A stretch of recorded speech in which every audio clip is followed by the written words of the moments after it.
नमस्कार दोस्तों, अरविंद केजरीवाल मामले में एक नया मोड़ आया है। केंद्र सरकार की रची रचाई साजिश पर अब पानी फिर सकता है। जो केंद्र सरकार चाहती थी कि अरविंद केजरीवाल लोकसभा चुनाव के सभी फेजेस के दौरान अंदर ही रहें, अब उस पर जो है रोक लग सकती है, क्योंकि जो अरविंद केजरीवाल है उनको अंतरिम जमानत मिल सकती है। ये सीधा सीधा संकेत सुप्रीम कोर्ट ने दिया है दोस्तों। बहुत बड़ा मामला, क्योंकि लगातार जो है अरविंद केजरीवाल की पार्टी को लोकसभा चुनाव के दौरान जो खामियाजा भुगतना पड़ रहा था, अब जो है उस पर रोक लग सकती है और पूरे तरीके से जो है अरविंद केजरीवाल को राहत भी दी जा सकती है लोकसभा चुनाव के दौरान। ऐसा संकेत सुप्रीम कोर्ट के द्वारा दिया गया। क्या है पूरा मामला, विस्तार से हम आपको वीडियो में बताएंगे, तो वीडियो में आप अंत तक जरूर से बने रहें। और किस प्रकार से ठीक लोकसभा चुनाव से पहले एक उभरती हुई राष्ट्रीय पार्टी को एक तरीके से जकड़ने का प्रयास किया गया था, अब उसका एक नया पड़ाव सुप्रीम कोर्ट, एक नया अध्याय उस पर सुप्रीम कोर्ट लिखने जा रहा है। क्योंकि सुप्रीम कोर्ट ने संकेत दे दिए हैं कि अंतरिम जमानत जो है उनको दे दी जाएगी। दोस्तों आपको बता दें कि जो अरविंद केजरीवाल के वकील हैं, उन्होंने बार बार सुप्रीम कोर्ट में यही दलील की है कि हमारे जो पार्टी है या फिर जो उनके जो अरविंद केजरीवाल जी हैं, नेता हैं, वो सभी कुछ साजिशों के तहत हो रहा है, ताकि लोकसभा चुनाव में ना तो वो प्रचार कर पाए, ना तो अपना अस्तित्व सही तरीके से साबित कर पाए। और इसी साजिश के तहत जो है उनकी गिरफ्तारी ली गई है। लेकिन दोस्तों अभी तक आपको बता दें कि जो पिछली सुनवाई हुई उसके बाद जो है अंतरिम जमानत को लेकर सुनवाई की तारीख मिल गई है 7 मई मंगलवार को जो है अरविंद केजरीवाल मामले में अंतरिम जमानत को लेकर सुनवाई की जाएगी। और इस पर सुप्रीम कोर्ट ने क्या कहा है वो आप अपनी स्क्रीन पर देख सकते हैं। दरअसल केजरीवाल की याचिका पर सुप्रीम कोर्ट की बेंच ने कहा, हम कह रहे हैं कि अंतरिम जमानत पर सुनवाई करेंगे, ये नहीं कह रहे हैं कि अंतरिम जमानत देंगे। हम अंतरिम जमानत दे भी सकते हैं और नहीं भी। जी हाँ दोस्तों, ये कहना है सुप्रीम कोर्ट का। क्योंकि बार बार केजरीवाल के जो वकील हैं उन्होंने यही दलील पेश की है कि ठीक लोकसभा चुनाव से पहले ये सब हो जाना महज एक जो संभावना या फिर एक तरीके सा संयोग नहीं है, बल्कि रची रचाई साजिश है। हमारे जो अरविंद केजरीवाल है या फिर उनकी पार्टी है, एक उभरती हुई राष्ट्रीय पार्टी है, दिल्ली में अच्छी खासी उनकी पैठ है, उसको कमजोर करने के लिए किया जा रहा है, जिससे लोकसभा चुनाव जो है स्वतंत्र रूप से नहीं हो पाएंगे। और इसी मामले में अगर आगे आपको बताएं तो बार बार जो है अरविंद केजरीवाल की जो राहत की याचिकाएं हैं वो जो है खारिज की जा रही हैं। दिल्ली हाई कोर्ट में भी उसे खारिज किया जा चुका है। लेकिन सुप्रीम कोर्ट से राहत की जो आम आदमी पार्टी की उम्मीदें थी वो शायद जो है खरी उतर सकती हैं, क्योंकि सुप्रीम कोर्ट ने साफ शब्दों में कह दिया है कि वो 7 मई मंगलवार को इस मामले में सुनवाई करेंगे और हो सकता है कि अंतरिम जमानत भी दे दे। तो दोस्तों ये बहुत बड़ा जो है मुद्दा बन जाने वाला है। अगर अरविंद केजरीवाल लोकसभा चुनाव के फेजेस में बाहर आ जाते हैं तो उनकी पार्टी, उनका प्रचार, केंद्र सरकार के साथ जो भिड़ंत है उसका नजारा और लोकसभा चुनाव का नजारा दोनों ही अलग हो जाएंगे।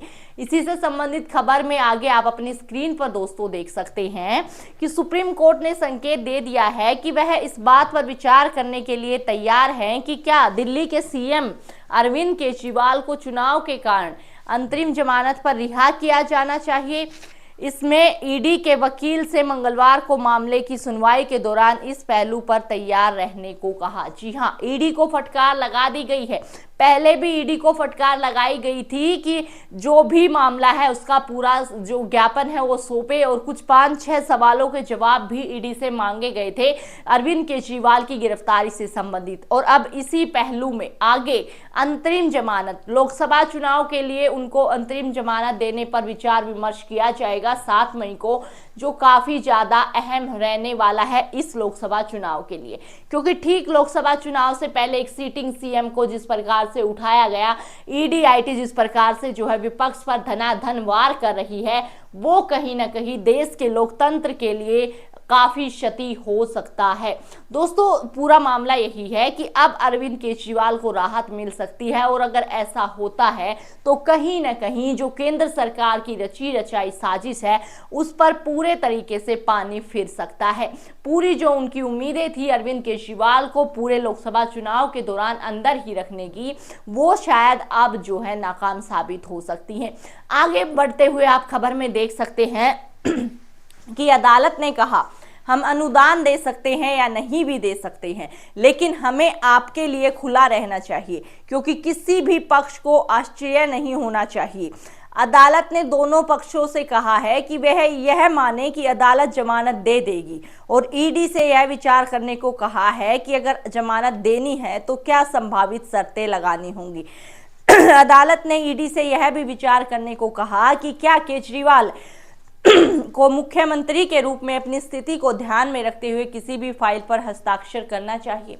दोस्तों सबसे बड़ा मुद्दा इस मामले में यही है कि अरविंद केजरीवाल जेल में रहने के बाद भी अभी भी दिल्ली के सिटिंग सीएम हैं, दिल्ली के वो सीएम अभी भी हैं, तो कई हस्ताक्षरों को लेकर उन पर जो है अभी शर्तें नियमें लागू होंगी, क्योंकि अगर अंतरिम जमानत दी जाती है तो शर्तों के मुताबिक दी जाएगी, वो किस प्रकार के काम कर सकते हैं, कहां आ जा सकते हैं, या फिर क्या नियमें व शर्तें उन पर लागू रहेंगी।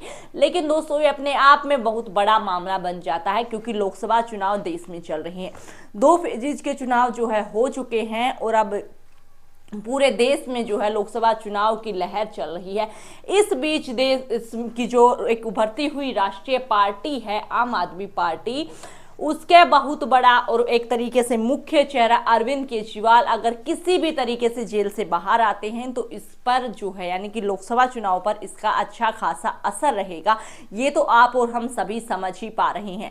लेकिन दोस्तों इस पर जो है सुप्रीम कोर्ट की जो संकेत है वो बिल्कुल निष्पक्ष और स्पष्ट है कि जो नियमों व शर्तें जो हैं उनके लागू होने के बाद जो है उनको अंतरिम जमानत दी जा सकती है। बहुत ज़्यादा संभावनाएं हैं, यानी कि 7 मई को आम आदमी पार्टी और इस लोकसभा चुनाव के लिए बहुत बड़ा दिन हो सकता है, क्योंकि अरविंद केजरीवाल की जो राहत याचिका है उस पर बहुत बड़ा फैसला सुप्रीम कोर्ट लेने जा रहा है। एक बार फिर से सुप्रीम कोर्ट अपना अस्तित्व जो है दिखाने जा रहा है कि लोकतंत्र में सभी को जो है सभी के अधिकारों की रक्षा की जाएगी। अगर दोस्तों ऐसा होता है, अरविंद केजरीवाल को राहत मिलती है और जमानत मिलती है, तो केंद्र सरकार के लिए ये बड़ा झटका हो सकता है, क्योंकि जिस प्रकार से उनकी गिरफ्तारी ली गई थी उससे स्पष्ट देखा जा रहा था कि कहीं न कहीं लोकसभा चुनाव को प्रभावित करने के लिए ऐसा किया गया है।